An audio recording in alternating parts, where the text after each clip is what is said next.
Here's, they were supposed to be there, front row, clapping, smiling, pretending to care. Instead, when my name was called and the lights burned hot on my face, the chairs I reserved for them sat empty. Their absence screamed louder than the applause. That was the moment I knew I didn't have a family anymore. And yet, as I stepped off stage, still holding the award I bled years for, a stranger brushed against me. Cold metal pressed into my palm. A key. "Welcome home," he whispered. Then he vanished. My phone buzzed, screen lit like a wildfire. 78 missed calls. From them. I still remember when they loved me, or at least when they pretended well enough for me to believe it. Birthdays where they shoved a candle into a cake and called it celebration. Trips where I was invited last minute as though an afterthought. I mistook scraps for love. And I gave them everything. Paid for their debts, covered tuition, fixed roofs, carried burdens none of them could shoulder. I was the steady one, the reliable one, the achiever. Tonight, though, they were at a beach house. All of them. My siblings, my parents, even the cousins who once begged me for rent money. Laughing on Instagram stories, drinking in the sunset, while I stood on a stage clutching an award they said I would never earn. That's when the anger cooled into something sharper. Not rage, clarity. The signs had been there. The late replies, the way my calls went unanswered, the accidental exclusion from group chats. When I confronted them once, they laughed it off. You're too busy with your own life anyway.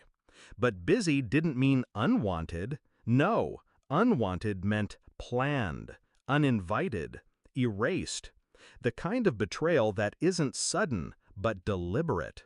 So I started planning, quietly. I didn't confront them. That would give them power, let them defend themselves, twist guilt into excuses. Instead, I smiled, kept sending money, kept playing the role they thought I'd never step out of.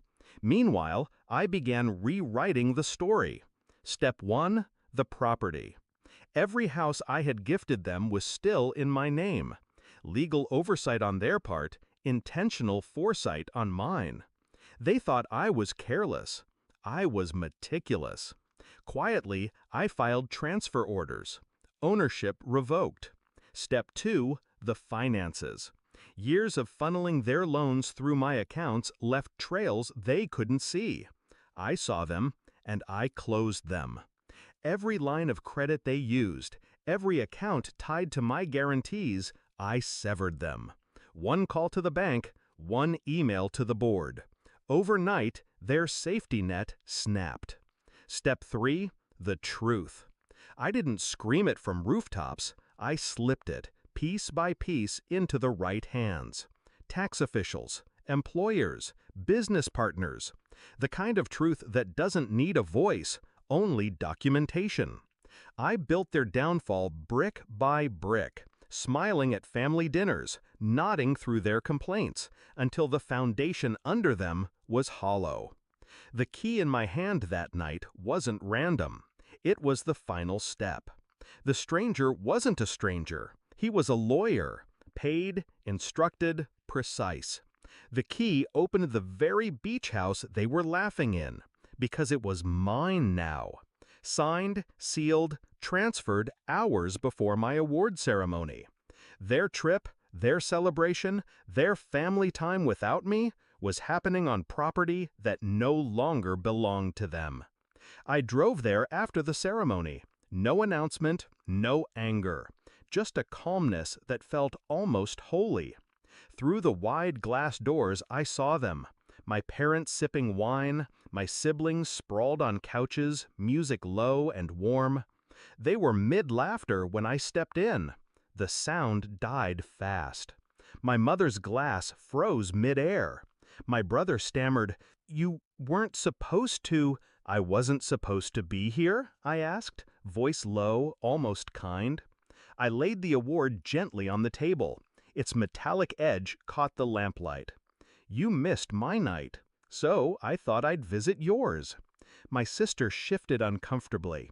It wasn't personal, I cut her off by placing the key beside the award.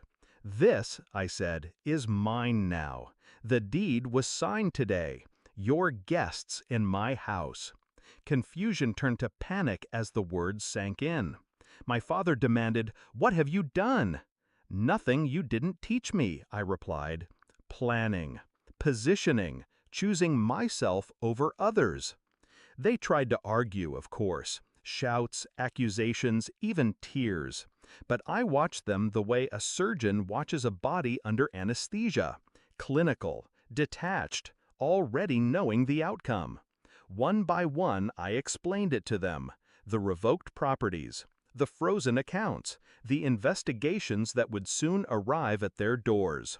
Every safety net gone. They didn't believe me at first. Then phones started buzzing, emails pinged, notifications rolled in. Faces drained of color, hands shook. Reality arrived. That was my stage. Not the award, not the applause. This moment, watching their arrogance collapse into silence. I didn't shout, didn't gloat. I simply stood.